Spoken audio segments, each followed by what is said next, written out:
기억하십니까? 1970년대 중동의 그 뜨거운 모래바람 속에서 혹은 80년대 차가운 공장 바닥에서 밤을 새우며 쥐어짜든 모은 돈으로 우리가 처음 올라탔던 유일한 사다리 말입니다. 바로 전세였죠. 내 집 마련의 꿈을 키워주던 그 든든한 디딤돌은 우리 모두에게 노력하면 성공할 수 있다는 희망의 상징이었습니다. 그런데 참 세상이 무섭게 변했습니다. 지금 그 사다리에 시뻘건 기름이 뿌려졌거든요. 평생 일궈온 내 집 한 채가 이제는 국가에 의해 죄악으로 규정되고 있습니다. 단도직입적으로 여쭤볼게요. 여러분이 10년, 20년 정부치고 산 내 집인데 이제는 나라가 이걸 투기라고 부르며 세금을 3배나 물리겠다고 합니다. 이게 말이 됩니까? 한번 상상해 보세요. 10년을 거주한 내 아파트, 세금이 2억인 줄 알았는데 자고 일어나니 6억 6천만 원을 내놓으라고 합니다. 이건 세금이 아니에요. 사실상 국가가 여러분의 집을 인질로 잡고 내놓으라는 징벌적 벌금입니다. 오늘 영상 정말 단 1초도 놓치지 말고 집중해주세요. 단순히 세금이 오른다는 뻔한 뉴스가 아닙니다. 여러분이 믿었던 10년의 세월이 어떻게 부정당했는지, 그리고 왜 여러분의 자녀들이 월세 노예로 전락할 수밖에 없는지 그 잔인한 설계도를 지금 공개합니다. 도대체 왜 평생 열심히 일해 집 한 채 가진 우리 아버님, 어머님들이 투기꾼 취급을 받아야 합니까? 내 집에서 10년 살았는데 내가 무슨 죄를 지었냐는 그 억울함과 배신감이 지금 대한민국 부동산 시장을 뒤덮고 있습니다. 정부가 지금 두드리는 계산기는 얼마를 벌었냐가 아니라 얼마나 더 오래 버텼냐를 잘게 쪼개서 세금을 더 뜯어내는 방식입니다. 현재 1세대 1주택자라도 실거래가 12억이 넘으면 고가주택으로 분류되어 세금을 냅니다. 우리는 보유기간과 거주기간을 합쳐 최대 80%를 공제해준다는 국가의 약속을 믿고 버텼습니다. 그런데 지금 정부는 이 공제 구간을 더 촘촘하게 쪼개려 합니다. 특히 매매 차익이 20억을 초과하는 순간 공제율을 50% 수준으로 깎아버리겠다는 논의가 수면 위로 올라왔습니다.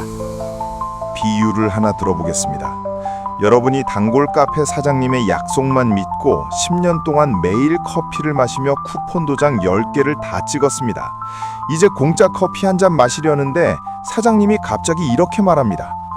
손님은 그동안 너무 비싼 커피만 드셨네요. 돈 많은 부자니까 혜택 취소입니다. 도장 다 찍었어도 소용없으니 돈 다 내세요. 라며 여러분의 쿠폰을 눈앞에서 찢어버리는 격입니다. 이게 숫자로 나타나면 공포 그 자체입니다. 반포 레미안 퍼스트리지 84제곱미터를 보십시오. 2017년에 17억에 사서 지금 55억이 된 집을 10년 거주하고 팔 때 현행법상 세금은 약 2억 3천만 원입니다. 하지만 개편안이 적용되면 무려 6억 6천만 원으로 뜁니다. 3배에 가까운 폭등입니다. 마포 레미안 푸르지오 역시 5,800만 원에서 1억에 육박하는 9,800만 원으로 치솟습니다. 고가 주택을 가졌다는 이유만으로 여러분의 10년 인내는 투기 수익으로 낙인 찍혔습니다. 하지만 세금 폭탄은 시작일 뿐입니다. 진짜 빌런은 따로 있습니다. 바로 전세 신탁, 즉 에스크로 제도입니다. 정부는 전세 사기를 막겠다는 명분으로 영국식 모델을 가져오겠다고 합니다. 핵심은 이겁니다. 이제 세입자가 주는 보증금을 집주인이 만져보지도 못하게 하겠다는 겁니다. 신탁기관이나 국가가 지정한 통장에 강제로 묶어두는 방식입니다. 집주인은 그 돈을 쓰는 대신 나라가 주는 쥐꼬리만한 이자나 받으라는 거죠. 이게 시행되면 대한민국 부동산 시장의 엔진이었던 갭 투자가 완전히 종말을 맞이합니다. 전세금 빼서 다른 집을 사거나 노후 자금으로 쓰던 그 유동성이 원천 봉쇄되는 겁니다. 식당 주인이 손님에게 받은 예약금을 은행에 맡겨두고 파 한 뿌리 살 때마다 은행 결제를 받아야 하는 꼴입니다. 심지어 이 제도는 공짜가 아닙니다. 과거 연구를 보면 예치 수수료만 보증금의 0.3% 수준입니다. 10억 전세면 매년 300만 원을 통행세로 내야 합니다. 겉으로는 안심전세지만 실제로는 여러분의 보증금이 국가의 통제 아래 놓이는 사실상의 규제입니다. 정부는 영국이 하니까 우리도 해야 한다고 주장합니다. 그런데 영국의 현실은 어떻습니까? 보증금 보호라는 명분으로 집주인을 압박했더니 집주인들이 그 모든 규제 비용과 세금을 세입자에게 월세로 전가해버렸습니다. 2025년 기준 영국 평균 민간 월세는 1년 사이 7%나 폭등했습니다. 임대인의 절반 이상이 계약을 갱신할 때 임대료를 올렸고 중위 인상률은 8%에 달합니다. 대한민국 특유의 전세 제도가 사라지고 전 국민이 국가와 신탁기관에 월세를 바치며 사는 월세 노예 시대가 머지않았습니다. 한문도 교수는 전세 대출 전면 금지까지 주장하며 시장을 압박하고 있고, 전문가들은 전세 공급 부족으로 인한 시장 혼란을 경고하고 있습니다. 우리가 지금 그 지옥길을 그대로 따라가고 있는 겁니다. 자, 다주택자 여러분, 달력에 5월 9일 빨간 동그라미를 치십시오.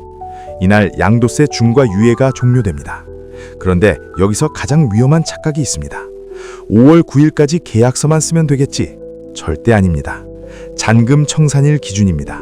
이거 모르고 계약했다가 5월 10일에 잔금 치르는 순간 최고 82.5%의 양도세 중과를 피할 수 없습니다.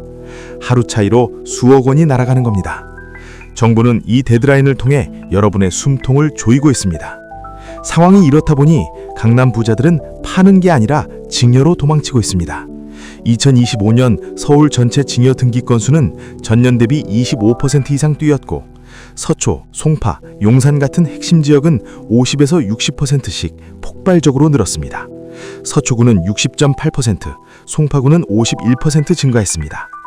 부자들은 이미 짐을 싸서 탈출했는데 국세청은 강남 4구와 마용성에서만 2,000건 넘는 증여를 전수조사하겠다며 칼날을 빼들었습니다. 파느니 자식에게 물려준다는 강남 부자들의 필사적인 선택이 통계로 고스란히 드러나고 있는 겁니다. 우리는 이미 과거에 이런 역사를 보았습니다. 문재인 정부 당시 파리 대책을 기억하십니까? 세금을 때리면 매물이 나올 거라 믿었지만 결과는 매물 잠김과 가격 폭등이었습니다. 지금의 상황도 소름 돋게 닮아 있습니다. 세금을 무서워해서 안 팔고 버티는 매물 잠김 현상이 예견되고 있습니다.